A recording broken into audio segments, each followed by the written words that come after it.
Kannad Gottilla, a phrase which has been used by many of the North Indians and something which has been continuously criticized by the locals of Karnataka, especially the Bangaloreans. We all know that it is Kannada and not Kannad. Despite that, we see a lot of North Indians pronouncing it as Kannad instead of Kannada. Most of the Kannadigas, especially the Bangalore locals, are not comfortable hearing the same, and many of the locals feel that it is deliberately done by some North Indians to mock at our language, and some feel that enough efforts are not put to correct themselves. But do you know the real reason why North Indians pronounce Kannada as Kannad and Karnataka as Karnatak?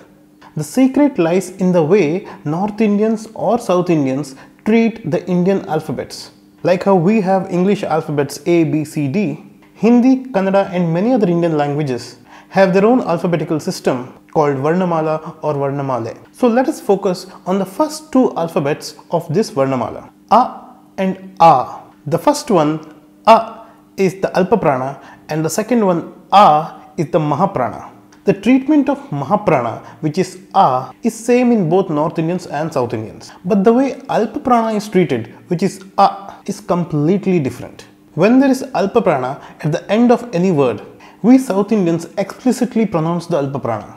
We say it Kannada. However, when Alpaprana is at the end of the word, North Indians seem to drop it when they pronounce that word. Example, they don't pronounce Kannada as Kannada, they pronounce it as Kannad. Not just that, we have more examples. Shiva in South India is Shiv in North India. Rama in South India is Ram in North India. Krishna in South India is Krishna in North India. If you're wondering why Kolkata is not Kolkat, that's because Kolkata ends with a Mahaprana. This is the reason why naturally the North Indians drop the pronunciation of A at the end of any word. However, there are exceptions. There are certain names or words which cannot be pronounced properly without a vowel added to it.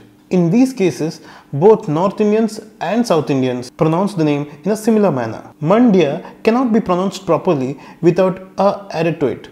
So now we know nothing is deliberately done here. There is a difference between the dialect or the pronunciation or the way we treat the words and letters. So there is no reason why we take it as an offense when a North Indian says Kannad, unless he or she says something which is really insulting to our culture or our language. I have a lot of North Indian friends. Many have been married to South Indians and have settled in Bangalore. They have learned Kannada and they use all basic words when it comes to commutation or shopping. However, even they find it very difficult to say Kannada and end up saying Kannad. I think it's always very important for us to get to the core reason as to why something happens. Only when you get deep into the issue, you figure out that something is very natural and there is nothing to be offended.